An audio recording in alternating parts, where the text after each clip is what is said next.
Good afternoon. Bonjour à tous. Bonjour, bienvenue à tous. Bienvenue à cette table ronde sur Dessine-moi l'industrie de santé de demain. Alors, pourquoi maintenant? Pourquoi ce sujet maintenant? Eh bien, il est indéniable que ces dernières années ont été un tournant dans l'industrie de la santé. Tout d'abord, la santé s'est étendue dans des thérapies numériques avec de nouveaux diagnostics de santé. On a l'émergence de nouveaux modèles économiques pour combiner des services, des produits avec une intégration verticale avec des fournisseurs, et on voit des changements dans la manière d'innover avec un partenariat biotech, les grandes entreprises pharmaceutiques, la recherche fondamentale, l'expertise sur l'expérience clinique, la commercialisation et ainsi de suite. Et bien sûr, la pandémie a mis la lumière sur les systèmes de santé et la manière dont on peut faire une différence, et notamment de passer à l'échelle. Et donc, la question, c'est la vitesse qu'on a vue pendant la pandémie. Est-ce que ça pourrait être le nouveau normal pour cette industrie de la santé? Qu'est-ce que ça prendrait et quelle pourrait être la forme des systèmes de santé de demain? Donc, voilà, c'est la question à laquelle on va essayer de répondre avec les panélistes. Tout d'abord, j'aimerais vous entendre sur ce que cela signifie vraiment d'avoir One Health pour l'industrie pharmaceutique, parce que on sait que One Health était à la base sur le soin. Maintenant, on sait que c'est beaucoup plus sur une approche holistique, sur l'environnement. Donc, passer d'un système centré sur le traitement. Qu'est-ce que ça veut dire l'orientation patient dans l'industrie de santé? Et est-ce qu'on est au bon niveau aujourd'hui? Merci beaucoup. Je vais m'exprimer en français parce que c'est tout de même, il y a des nuances un peu plus faciles à exprimer en français, mais je pense que vous comprendrez bien avec la traduction. Donc moi, j'ai travaillé les derniers mois, les mois qui viennent de passer sur le Conseil stratégique des industries de santé, et l'abord que nous avons pris depuis le début, c'est celui du patient, et à partir du patient, on déroule l'ensemble de la chaîne, des différentes chaînes, parce qu'il y en a plusieurs, pour arriver à l'industrie. Je ne suis pas du tout représentante de l'industrie, comme vous le savez, mais l'idée, c'est justement d'avoir cette vision très intégrée, à la fois sur le côté clinique du patient, donc qui va de la prévention à la prévention, c'est-à-dire on a la prévention, la diagnostic, le soin, l'après-soin, et on retourne à la prévention. Donc c'est cet ensemble-là, sur ce parcours-là que nous avons approché, et par ailleurs le parcours du produit de santé qui va de la conception, de la recherche à la mise sur le marché et au suivi post-mise sur le marché, en prenant en compte l'ensemble des produits de santé et des technologies qui peuvent impacter la prise en charge des patients. Donc c'est cette vision-là un peu holistique que nous avons intégrée pour pouvoir couvrir cet ensemble-là qui, me semble-t-il, se rapproche tout de même du concept One Health tel que vous venez de le décrire. Merci Muriel. Patient centricity, so it's looking at patient environment and sometimes les villes centrées sur le patient, sur parfois les animaux également.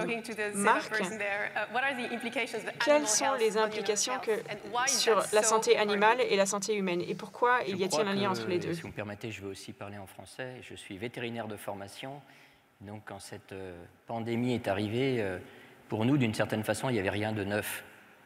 On est habitué à mener une sorte de médecine de guerre où la dimension économique est absolument clé et où l'intérêt du groupe prévaut sur l'intérêt de l'individu. Alors c'est un peu atypique, mais quand vous mettez l'équation économique et le collectif, et que vous avez les moyens, quand il le faut, de vacciner, puisque quand vous êtes dans une dimension économique, on cherche d'abord à prévenir les problématiques, et les grandes épidémies, on en a eu, et parfois de façon assez violente, quand on bloque les routes, quand il y a un problème de fièvre afteuse, vous voyez, c'est l'armée qui vient, on bloque les déplacements et tout ça. Donc pour nous, c'était quelque chose d'assez classique.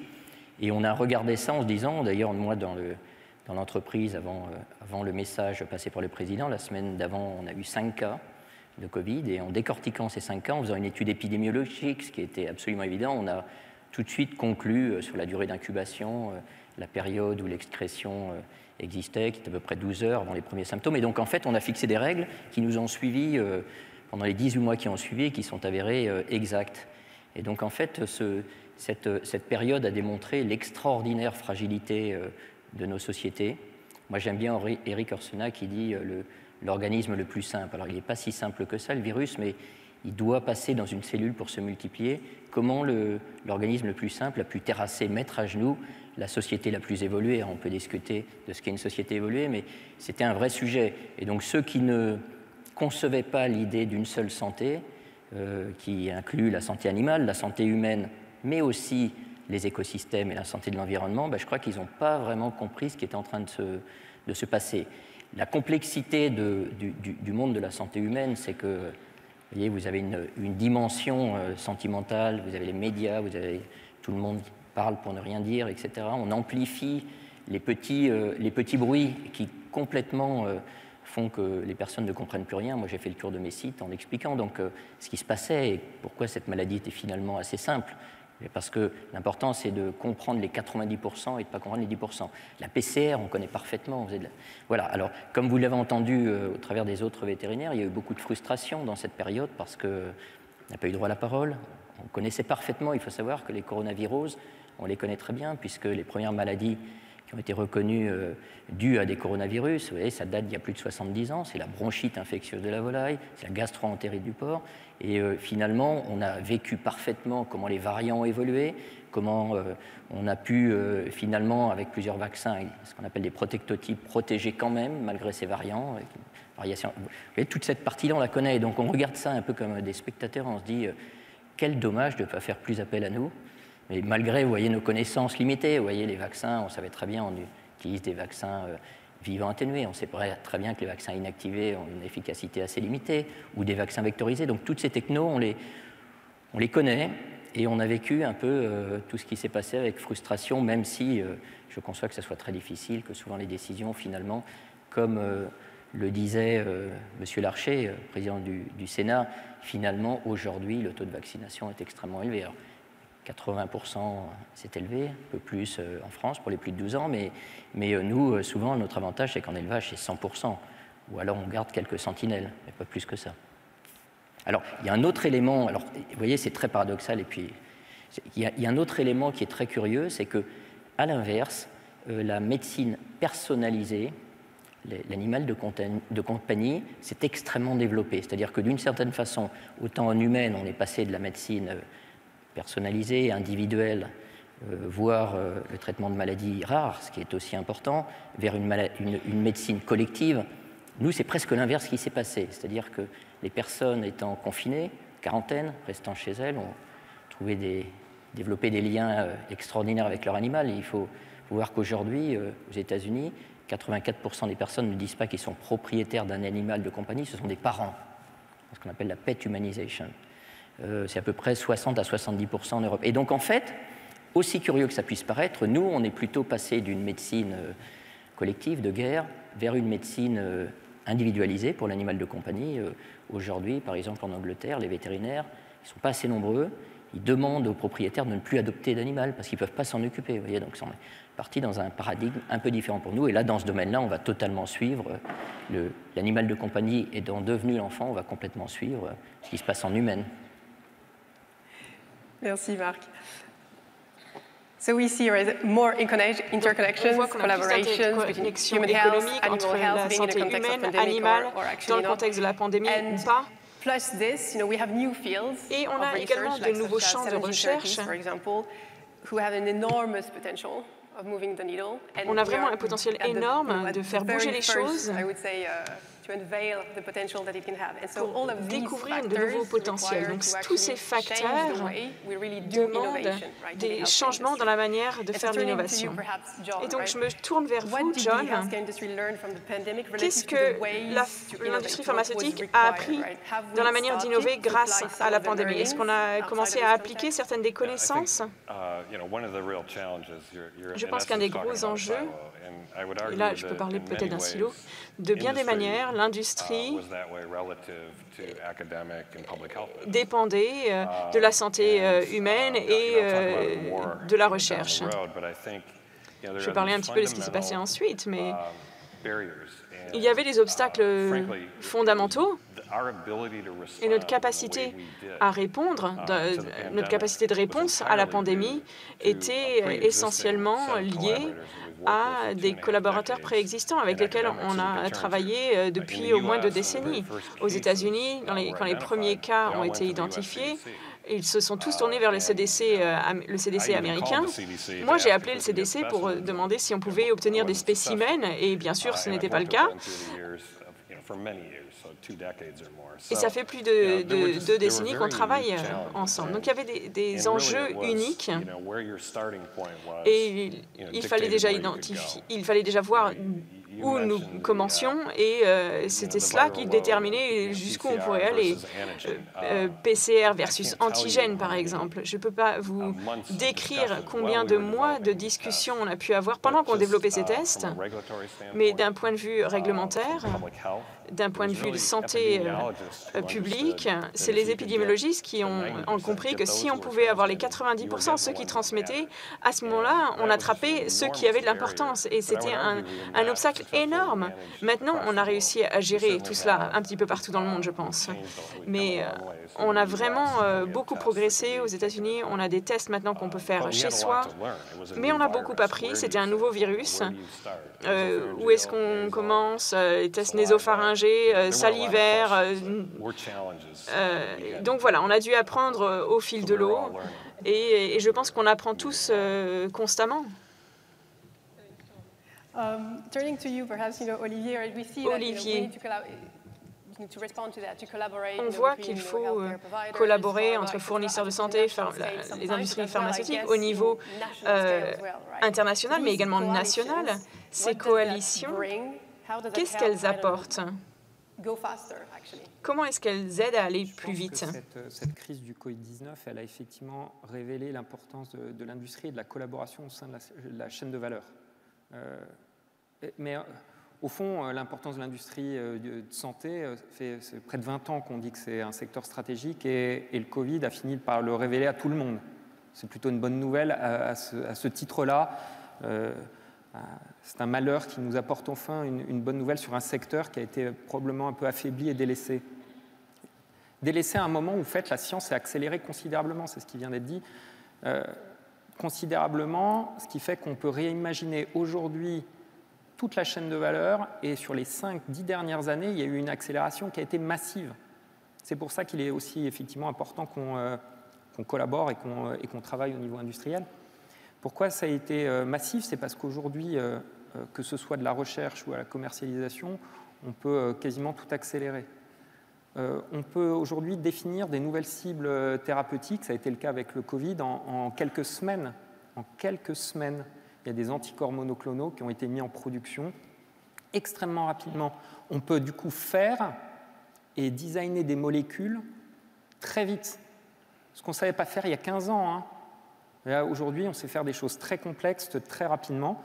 On peut drug the undruggable, en fait, ce qui est quand même quelque chose d'assez formidable. Si je vais prendre quand même 2 exemples, c'est intéressant en termes d'accélération de la science.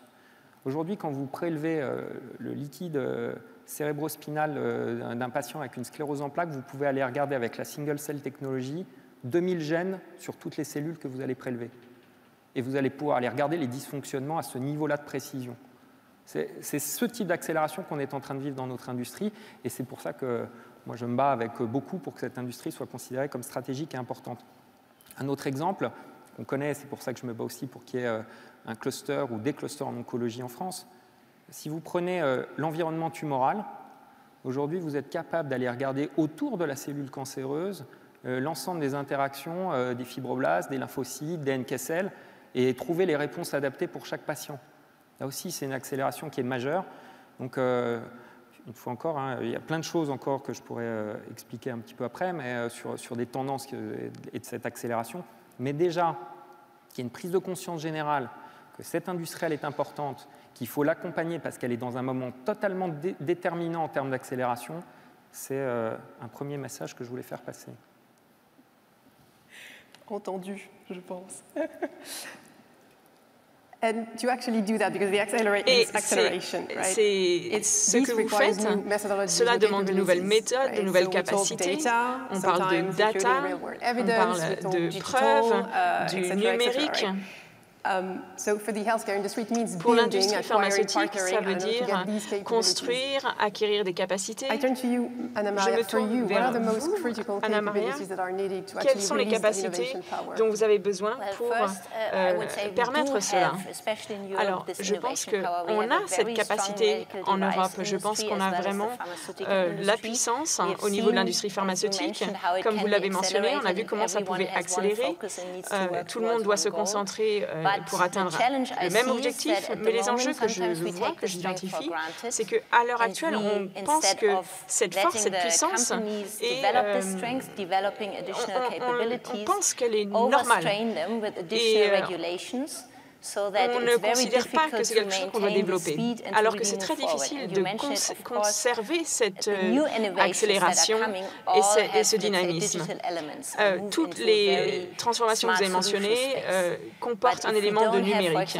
Si on n'a pas la bonne infrastructure, alors, si on n'a pas un data room européen, on ne pourra pas garder notre avantage compétitif et on perdra notre intérêt pour les 10 prochaines années. Donc, il faut garder cette compétitivité, il faut rester à la pointe avec les universités, avec les centres de recherche, avec l'industrie. Bien sûr, il faut travailler sur ces innovations, continuer la recherche et l'expérimentation et la recherche dans la vaccination. C'est qu'on a fait beaucoup plus d'échanges de données avec les régulateurs pour voir ce qui pouvait être permis et ce qui ne pouvait pas l'être pour aller de l'avant beaucoup plus vite. On peut développer de grands médicaments, mais si on ne peut pas les amener aux patients, alors c'est complètement inutile. Et donc, on a besoin de cet échange et c'est cela qui a bien fonctionné pendant la pandémie. John, je me tourne vers vous. Partagez sur ce sujet. Avant, on avait ces capacités avec l'industrie pharmaceutique, mais l'idée, c'est de faire les différences pour le patient, parfois en dehors de l'industrie. Est-ce que c'est quelque chose que vous avez déjà vu, que vous avez identifié? Quelles sont les étapes que vous avez mises en œuvre? Oui, alors nous, on a découvert le virus en même temps que tout le monde, dans le monde entier, je dirais. Et en quelques mois, on avait 12 groupes de travail. Et on faisait les tests. Et pour faire cela, ça prend énormément de temps. Vous pourrez passer des heures à vous parler de tous les apprentissages, de chaînes de valeur et ainsi de suite, et de chaînes d'approvisionnement. Mais quand vous développez un cycle, tout d'abord, on a développé un test en un mois. Ensuite, on a développé les tests salivaires en un mois encore. Mais ça, ce sont des calendriers. Généralement, ça doit prendre des années. Donc, si vous pensez produire 50 millions de ces tests en un mois, après un mois après l'accord, et ce que ça prend en termes de compétences, en termes de chaîne d'approvisionnement, tous les différents éléments, et en même temps assurer la qualité et s'assurer que tout est en conformité. On a une longue histoire de surveillance de microbes dans toutes les parties du programme. Ça fait déjà 2 décennies et demie qu'on contrôle tous les virus qui sont portés par le sang, mais dès qu'on a pu avoir des séquences, on ne créait pas des produits, on créait des tests en prototype, donc ce n'était pas un cycle de développement de produits.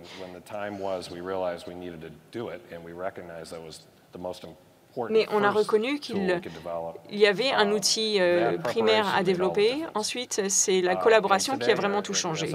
Et aujourd'hui, on a créé la coalition anti-pandémie et c'est vraiment un programme unique avec l'industrie, la recherche, la santé publique.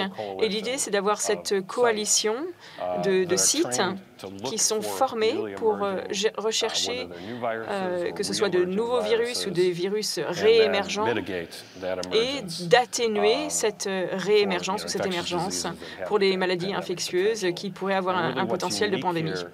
Et ce qui est unique, c'est que ce n'est pas juste des sites qui cherchent quelque chose. L'idée, c'est vraiment de leur donner des capacités pour chercher des virus. Et on échange les données. On échange des données entre tous les différents groupes. Des techniques sont échangées également. Vous parliez à l'instant de changements mondiaux. Avec l'hépatite C, par exemple.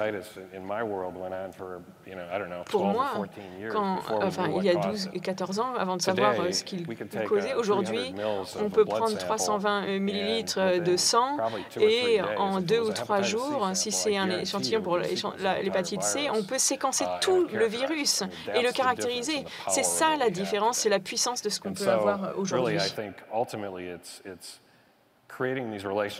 Donc en fait, il s'agit de créer ces liens et ces relations. J'espère qu'on va pouvoir les poursuivre dans cette situation et travailler avec le secteur de santé publique parce que c'est pour le bien de tous, puisque tout le monde veut participer et tout le monde doit participer si on veut réussir. Donc il faut identifier les choses le plus tôt possible afin de lutter de la meilleure manière possible. Merci, John. Perhaps looking for the opinion in terms of processes, right? Because we talk capabilities, si on parle processus, on a parlé capacité. Quand on parle processus, est-ce qu'il y a des manières de simplifier les choses, Thomas? Il y a des mesures et peut-être la première d'entre elles, c'est de créer un environnement simple, transparent, prévisible. Et de ce point de vue, le président de la République a annoncé dans le plan Innovation Santé 2030 des mesures très fortes dans ce sens. La première, c'est l'accès au marché immédiat après la validation par la Haute Autorité de Santé avec une période de test de 2 ans. Plus globalement, des objectifs de délai d'accès au marché inférieurs aux cibles européennes. Un cadre qui va être introduit dans la loi de finances de la sécurité sociale pour le remote monitoring, pour lui donner un cadre de développement et de développement des innovations en particulier. Et puis des mesures pour simplifier l'accès des PME innovantes à la commande publique, qui très concrètement vont permettre à ces PME de mieux valoriser ces innovations. Ces simplifications, il faut évidemment les mener aussi au niveau européen et on a une démarche qu'on soutient activement sur le drug packaging pour l'harmonisation du drug packaging au niveau européen et évidemment il faut qu'ensemble on promeuve d'autres types de simplification, d'harmonisation également au niveau européen dans le même esprit.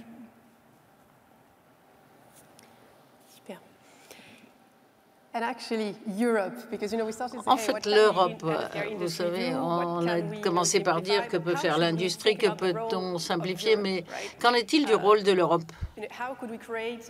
Comment peut-on créer un environnement européen qui soit favorable à la santé et à l'industrie des soins de santé?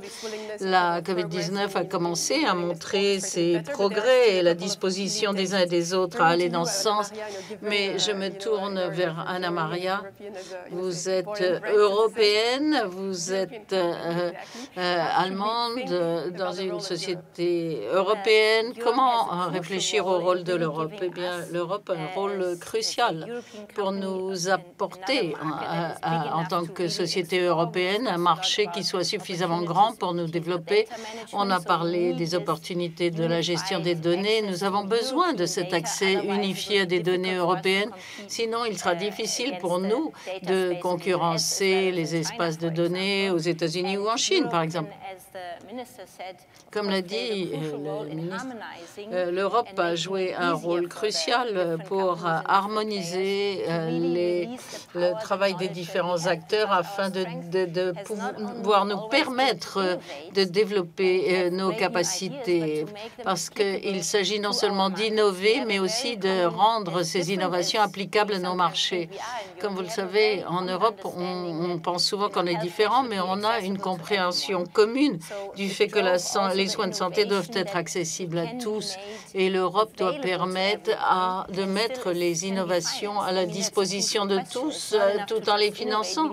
C'est aussi une question importante. Il ne suffit pas d'innover. Nous, en tant que fournisseurs, producteurs, on joue notre rôle, mais il faut aussi que les choses soient financées. On n'aime pas entendre cela, mais l'Europe peut jouer un rôle de leader pour montrer comment les choses peuvent fonctionner, pour pousser l'innovation et pour assurer l'amélioration de l'efficacité du système de santé, notamment dans les hôpitaux, pour s'assurer que les patients auront accès aux soins et que l'on aura de meilleurs résultats. Je ne peux m'empêcher de demander l'avis de quelqu'un qui vient d'outre-Atlantique sur ces fameuses questions d'Europe. John, quand on regarde les différences considérables dans la manière dont nos systèmes fonctionnent, qu'est-ce que vous rêveriez comme simplification pour l'Europe? Eh bien, quand je pense en maladies infectieuses, eh bien, la France est un des pays qui a une des histoires les plus riches dans ce sens. Donc, il y a une base phénoménale de savoir académique et universitaire. Et en fait, il va falloir travailler sur l'ensemble de l'Union européenne pour construire cette base de données. Certaines universités ont des domaines qui sont plus forts que d'autres et il faut travailler là-dessus plutôt que d'avoir des concurrences. Il vaut mieux que les gens travaillent ensemble.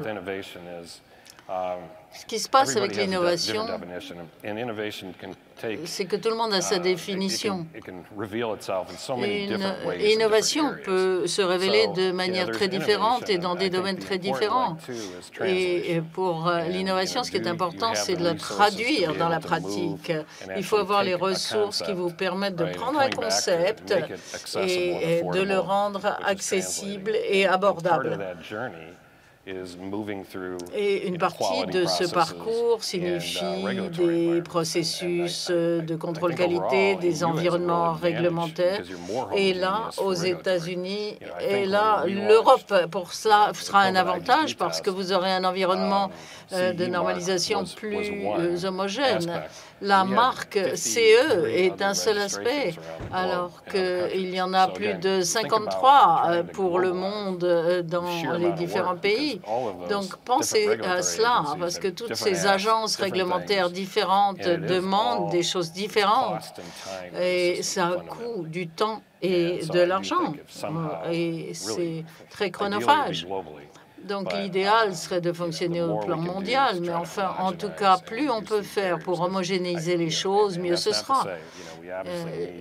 Bien entendu, il faut des produits sûrs, efficaces et de qualité. Et ça, c'est pas du tout en jeu, mais peut-être qu'on pourrait y arriver de manière un peu plus linéaire, disons.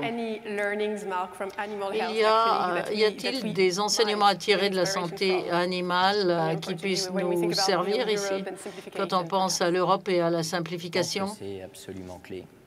C'est absolument clé. C'est compliqué. Moi, je compare, il y a en gros 3 grandes réglementations pour enregistrer des produits. Il y a les États-Unis, l'Europe et la Chine. Alors, je vais me concentrer plus sur les États-Unis et l'Europe. La Chine, ça reste encore très compliqué. Mais quand on prend la partie américaine, produits pharmaceutiques, FDA, l'équivalent en Europe, c'est tout aussi compliqué. Mais quand on part sur la partie vaccin, qui est la biologie, qui est absolument clé, parce que c'est là qu'il faut répondre rapidement à des maladies, on a affaire à une autre administration qui est l'USDA, dépend du ministère de l'Agriculture, et qui est extrêmement pragmatique. Donc ça va toujours beaucoup plus vite. On a toujours un coup d'avance. Les vaccins se développent beaucoup plus rapidement pour nous dans le domaine vétérinaire aux États-Unis qu'en Europe. C'est la partie safety qui est absolument clé. Et puis ils sont capables de... Vous voyez, on voit bien qu'on va vers d'autres types de vaccins, les vaccins ARN, ADN, des plateformes qui permettent de suivre le virus, de s'adapter rapidement. Ces plateformes, ces systèmes de vaccins à cassette, elles sont acceptées aux États-Unis. En Europe, elles n'ont pas de statut encore.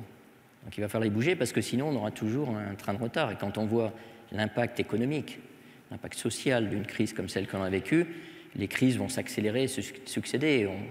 On est confronté au coronavirus, ce n'est pas la première fois, il y en a eu quand même plusieurs. on sera confronté à des grippes, on sera confronté à plein de choses qui vont arriver. Si on n'a pas ces outils rapidement et en dehors des crises, ça sera compliqué.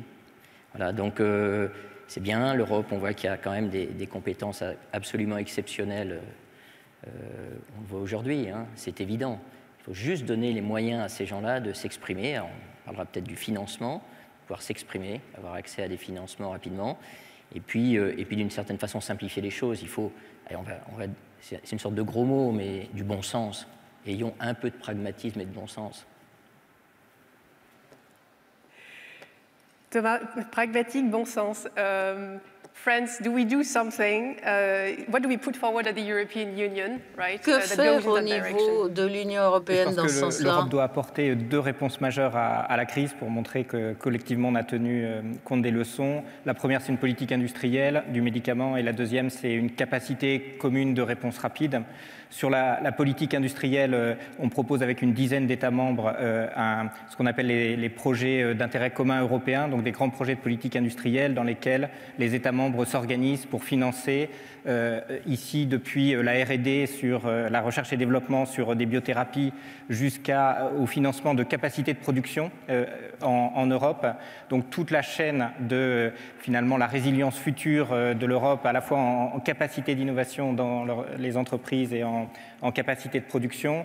On a côté français réservé 1,5 milliard d'euros de financement, donc des financements considérables pour financer ces projets, et on construit actuellement avec les autres États membres une stratégie globale qui permettra par ailleurs d'avoir des projets cohérents sur l'ensemble du territoire européen.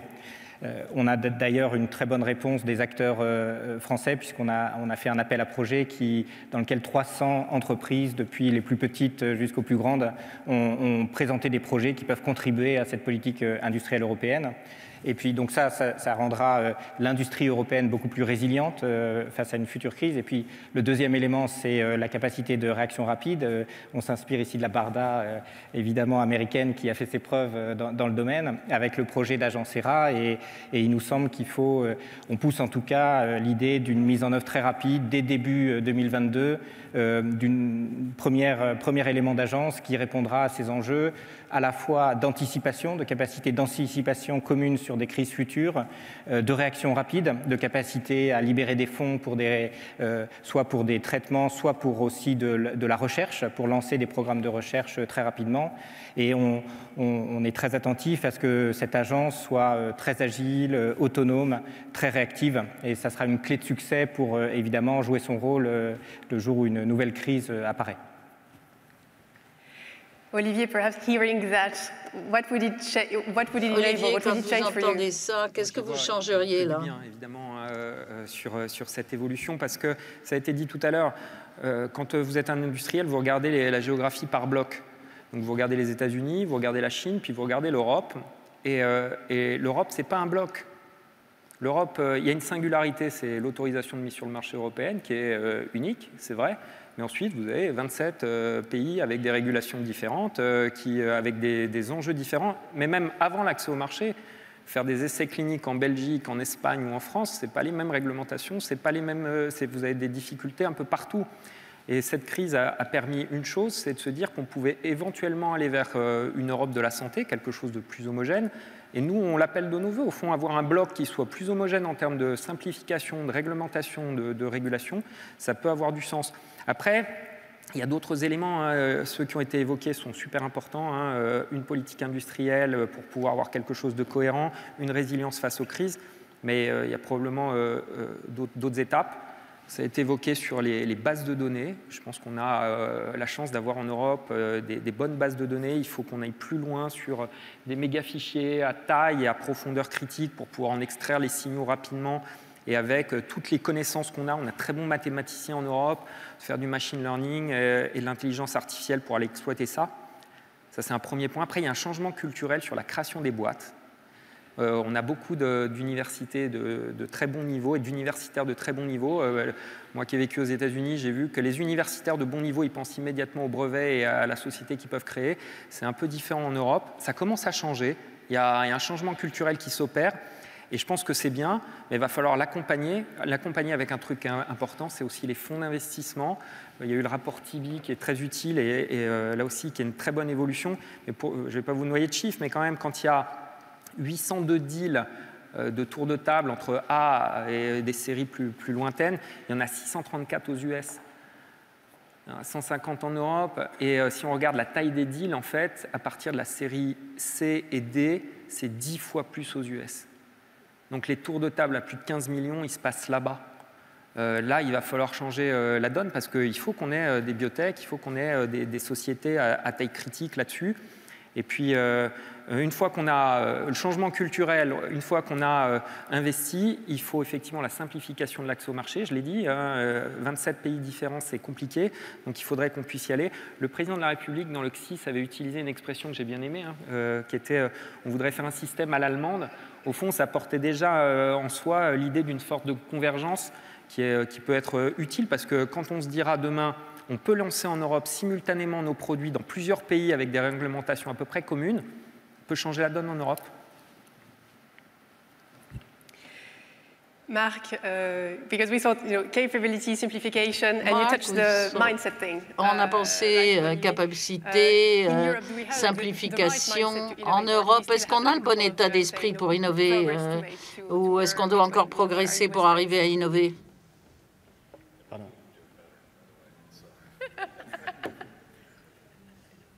Pardon, j'ai pas compris votre question.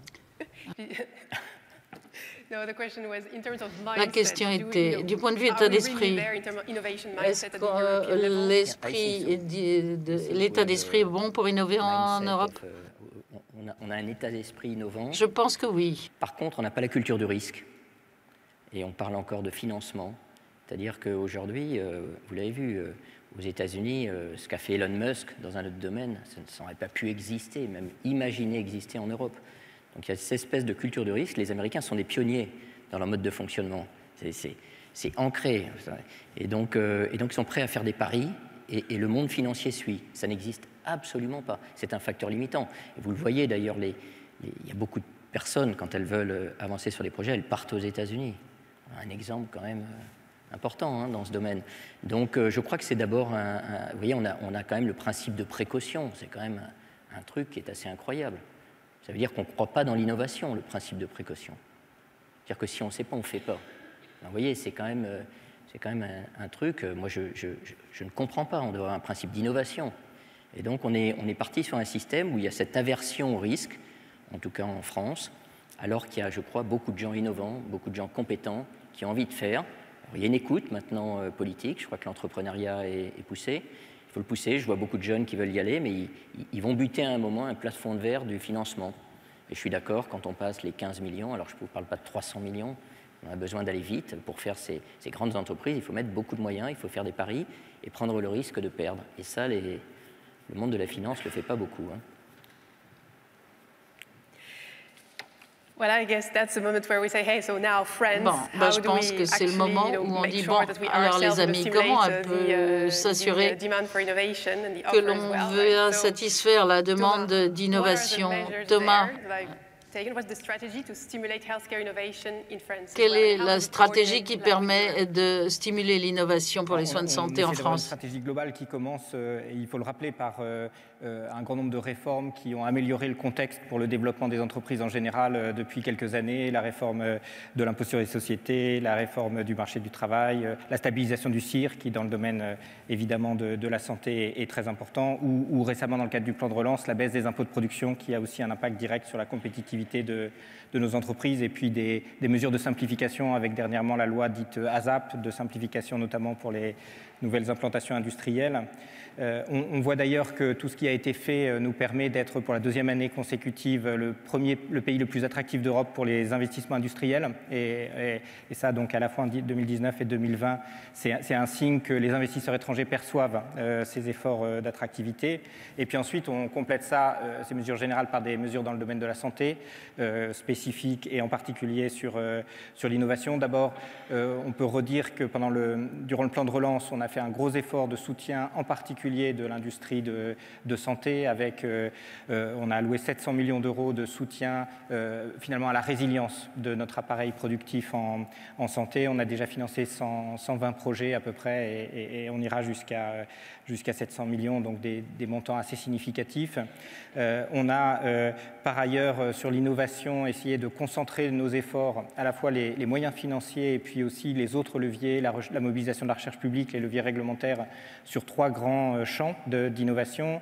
Premier, c'est biothérapie et bioproduction de thérapies innovantes, où là on a 800 millions d'euros pour stimuler l'innovation, stimuler les startups justement à la fois dans leurs projets de développement et dans leur croissance.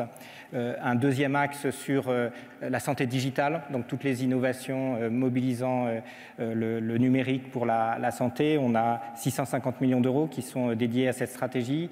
Avec, là aussi, on a, dans les premiers appels à projets qu'on a fait, on a eu 600 réponses, donc un très grand nombre, un écosystème extrêmement riche de start-up, d'entreprises, de PME, de grands groupes qui sont capables de développer des innovations dans le domaine de la santé numérique. On a par exemple un chantier assez important sur l'image processing et toutes les applications de l'image processing en santé, avec évidemment la mobilisation de l'écosystème sur l'intelligence artificielle qui est extrêmement riche en France et qui peut contribuer sur ces sujets. Et puis une troisième stratégie sur l'innovation, beaucoup plus amont sur les maladies émergentes et infectieuses, où là on mobilise très fortement tout l'appareil de recherche publique pour essayer de faire émerger des innovations qui ensuite pourront déboucher sur des startups et des entreprises. Et là on a 750 millions d'euros, donc des montants très très importants, très massifs, très concentrés dans le temps pour vraiment donner une impulsion forte à toutes les entreprises innovantes en France et leur permettre, et puis les laboratoires publics, et leur permettre de créer des vraies innovations utiles dans ces domaines. On a ensuite un axe que j'ai évoqué tout à l'heure, je n'y reviens pas, sur la simplification, l'accès au marché, qui est évidemment essentiel et qui fait partie de cette politique. On a aussi des enjeux sur les incentives donnés dans la fixation des prix. C'est un vieux sujet important sur lequel des décisions ont été prises pour valoriser les investissements dans le prix des médicaments par des mécanismes qu'on appelle Credixis, du nom de Conseil stratégique des industries de santé, ou d'autres types de mécanismes qui vont permettre, effectivement, ça faisait partie également des annonces du président lors du CSIS, grâce au travail qu'on fait très très précieux, qu'ont fait les préfigurateurs du CSIS, et ça permet là aussi, sur un vieux sujet très débattu avec l'industrie pharmaceutique en particulier, d'avoir des incentives très fortes sur le lien entre l'investissement en R&D d'ailleurs ou en production et la fixation des prix des médicaments. Et puis le dernier point, dans cette politique dans laquelle on essaie de couvrir tous les aspects du développement économique du secteur, il y a les fonds propres, les fonds pour la croissance. On a, je pense qu'Olivier Bogillot a eu raison de mentionner les fonds Tibi qui sont vraiment une rupture dans ce domaine, et ils ont donc, les fonds Tibi ont mobilisé 2 milliards d'euros. On a un levier jusqu'à 20 milliards d'euros levé par ces fonds, et leur thèse d'investissement, c'est vraiment le late stage, la prise de risque sur des gros tickets. C'est vraiment nouveau dans le paysage français. Vous avez raison de dire que ça n'existait pas, mais je crois que ça émerge avec ces fonds Tibi. C'est une réponse nouvelle qui apparaît, et on mise beaucoup sur ces fonds, donc, qui catalysent l'investissement privé pour aider notamment les startups en late stage à aller plus loin, plus vite. Et puis, au-delà de ces fonds Tibi, on a aussi une intervention de BPI France, à qui on a confié 2 milliards d'euros de fonds propres, soit en fonds directs, soit en fonds de fonds, pour les 5 prochaines années, et qui doit, là aussi, alors moins sur le late stage, mais apporter des fonds propres aux entreprises qui en ont besoin pour leur développement. Donc on essaie de couvrir toute la gamme des besoins, on concentre vraiment sur un petit nombre d'années un effort considérable de l'État pour soutenir l'innovation en santé, et on mise sur le fait que ça peut vraiment faire de la France en Europe et de l'Europe en général un leader sur les nouvelles thérapies, sur les capacités de production aussi dans les prochaines années. Merci. On a parlé du CSIS, Muriel. Alors concrètement, qu'est-ce que c'est ces mesures, et qu'est-ce qui nous fait croire que cette fois-ci, allez, c'est du concret, ça va délivrer? Déjà, tout ce que vient de dire Thomas Courbe, je crois que c'est vraiment un résultat tout à fait enthousiasmant. Et nous qui avons passé un peu plus de 4 mois, ça a été intense, on a eu quand même un temps très réduit, mais ça nous a permis vraiment d'aller, d'avoir un rythme très soutenu pour construire ce projet qui couvre réellement l'ensemble du champ, comme je l'ai décrit au début, de la recherche, donc avec des besoins qui ont été identifiés depuis assez longtemps et ce qui a été annoncé par le président de la République est tout à fait important pour soutenir la recherche, aussi bien la recherche fondamentale que la recherche clinique, qui elle-même accusait un certain retard avec des délais qui étaient dénoncés régulièrement. Le précédent CSIS avait essayé de pallier ces difficultés, avait fait quelques avancées, mais là, je pense qu'on lance quelque chose de tout à fait efficace, donc avec aussi une politique de site. Je crois que ça va vraiment dans le sens de ce que vous disiez tout à l'heure et de ce qui a été évoqué là, où on coordonne les forces au sein d'un territoire, comme ça a été fait magnifiquement à Boston, mais dans d'autres endroits aussi dans le monde. L'idée de cette politique de site, c'est d'avoir 1 ou 2 gros sites qui soient une espèce d'attractivité pour tout ce qui fait l'excellence française en innovation en santé, donc l'université, la recherche bien sûr, les soins, l'industrie, la formation en général, et donc cette réunion des forces et des excellences en attirant également sous la forme de ce qu'on appelle un peu European Research Council, des programmes pour attirer les jeunes, qui va donc créer ces écosystèmes qui permettront de créer une nouvelle dynamique d'attractivité. Ça existe dans d'autres pays et il n'y a aucune raison que la France, avec tout ce qu'elle compte de talents et d'atouts, n'ait pas ce type de cluster, donc de renommée mondiale ou de rayonnement peut-être un peu plus limité, voire réellement territorial, mais pour créer cette dynamique sur les territoires. Et puis, il y a tout ce qui concerne l'accès.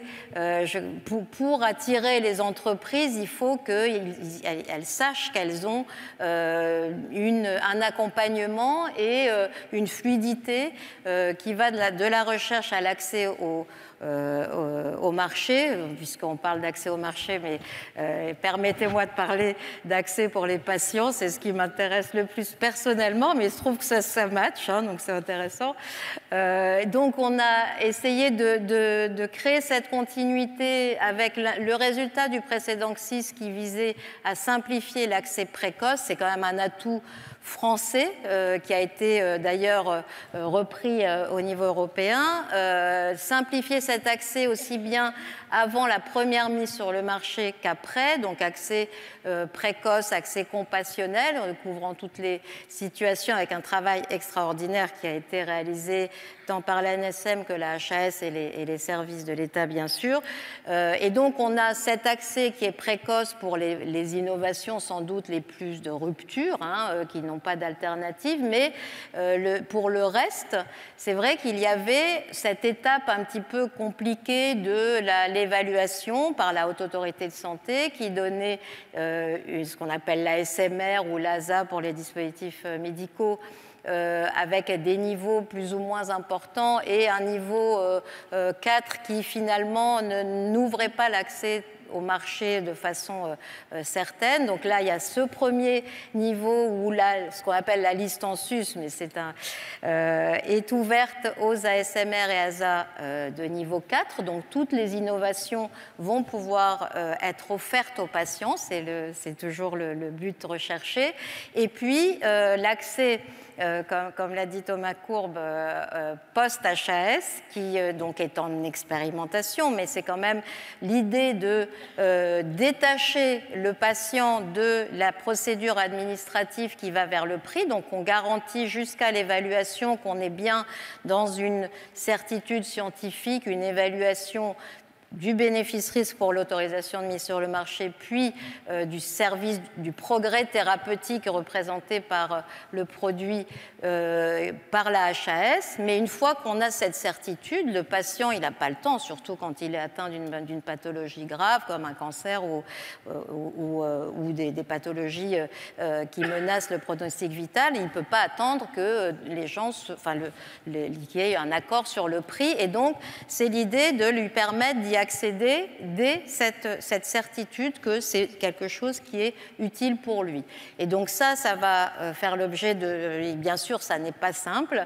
Et le PLFSS est en train de le valider et puis il va y avoir des discussions pour savoir exactement comment ça va se passer. Mais la France va permettre cet accès en se basant sur l'intérêt du patient. Ça sera sans doute le plus tôt possible pour tous les patients d'accéder au réel progrès thérapeutique. Et puis, la suite, on ne s'arrête pas là, il faut absolument avoir des confirmations ou infirmations de ce qui a été présumé au travers d'essais cliniques avec une population très sélectionnée. La suite, c'est bien sûr le post-autorisation, ce qu'on appelait ces études en vie réelle. Demain, ça va être beaucoup plus solide et robuste en termes de données, avec des nouveaux essais de type essai adaptatif, essai in silico avec les données. Maintenant, on a un système de données en France comme en Europe qui nous permet de réaliser des études avec des résultats très robustes. On a des essais qui doivent être mis en place. On a vu avec le Covid qu'on n'avait pas assez d'essais qui se réalisaient chez la majorité des gens, c'est-à-dire quand ils sont en ambulatoire. On ne sait pas faire des essais chez les médecins généralistes ou dans les pharmacies, et ça nécessite de définir des méthodes. On voit bien qu'on manque un pan entier de la thérapeutique. Donc cet ensemble-là va permettre de mieux comprendre et d'accumuler plus de science pour le progrès suivant et savoir à quel patient on doit donner le meilleur traitement ou l'ensemble des traitements qu'on doit combiner médicaments, dispositifs médicaux, objets connectés, intelligence artificielle, logiciels, intervention des différents professionnels, coordination. Et donc, cet ensemble-là est assez unique, nous semble-t-il, et donc permet d'attirer les industries pour qu'elles viennent à la fois mettre en place leurs essais en France, les essais précoces, dès les phases 1, où là, on a vraiment des équipes qui sont parmi les meilleurs, il faut quand même être clair, et puis aller jusqu'à la production, donc attirer la production en France de l'installation d'usines, en France, en Europe aussi, éviter les pénuries, ça veut dire aussi collaborer avec l'Europe pour rapatrier la production de principes actifs et donc avoir une production du principe actif au produit fini la plus proche possible et la plus sécurisée possible. C'est cet ensemble-là pour lequel nous avons fait plus de 200 propositions qui ont été reformulées au travers du programme que vient de décrire Thomas Courbe et qui a donc été annoncé par le président de la République et qui est déjà en marche. Il n'y a pas que le PLFSS, déjà il y a des mesures dans le PLFSS, mais aussi la Haute Autorité de Santé, les administrations, les industries. Tout le monde a un petit peu sa feuille de route. Et puis, il y a bien sûr ce projet de création de l'Agence de l'innovation en santé qui va apporter cette coordination on voit bien que ce qui a été dit un peu toute la journée, les silos, le manque de coordination et surtout le manque de visibilité. En fait, c'est surtout ça. Les industries ou les start-up ou tous les entrepreneurs ont besoin de comprendre comment ça se passe et donc pouvoir avoir un guichet où on vient chercher de l'aide pour qu'on nous dise comment faire, quel est le chemin à suivre pour arriver jusqu'à la mise sur le marché, au obtenir les financements et savoir quelles sont les procédures à utiliser. C'est ça qui est dans les projets aujourd'hui, qui est en train, bien sûr, ça n'est pas simple de recréer une nouvelle agence et on va éviter le millefeuille administratif et c'est bien là-dessus que les équipes aujourd'hui travaillent pour faire de cette agence réellement un outil et un élément qui va permettre de créer de la cohésion et de fluidifier les parcours. Attirer les industriels en France. On parle de production, bioproduction, évidemment, Olivier. D'abord, je voudrais féliciter, y compris la puissance publique, sur l'originalité de la méthode du CSIS. Traditionnellement, c'était quand même un face-à-face entre les CEO des boîtes et la puissance publique. Là, il y a eu un groupe d'experts, il a auditionné beaucoup de monde, bien plus profondément d'ailleurs que traditionnellement la pharma. Il y a eu les biotech, il y a eu les medtech, il y a eu le diagnostic, il y a eu la médecine vétérinaire. Donc la méthode a permis de sortir un certain nombre d'idées, de diagnostic, aussi. Un premier, c'est que, je l'ai dit tout à l'heure en introduction, que la prise de conscience que les industries de santé ont été affaiblies sur les 20 dernières années, c'est déjà très bien de l'avoir sorti. Le fait de dire que la recherche publique dans la santé a aussi diminué, moins 24% entre 2011 et 2018, là où les Allemands ont augmenté de plus 11%. Et je ne veux même pas citer les Chinois, ils ont augmenté de 200% leurs investissements sur la même période. Donc c'est très important que ces mesures sortent. Moi, je pense qu'il faut plus de recherche publique, il faut plus de recherche privée, et il faut plus de recherche publique-privée. Donc ça tombe bien. Il faut, ça a été annoncé dans le CSIS, des clusters, des écosystèmes. Les écosystèmes, ça passe aussi par de la bioproduction. Enfin, je vais parler de l'ARN messager, puisque c'est quand même l'actualité. Tout le monde connaît aujourd'hui l'ARN messager à travers le Covid. Enfin, c'est une révolution qui a eu sa proof of concept sur 3 milliards de personnes, de plus. Il est essentiel que...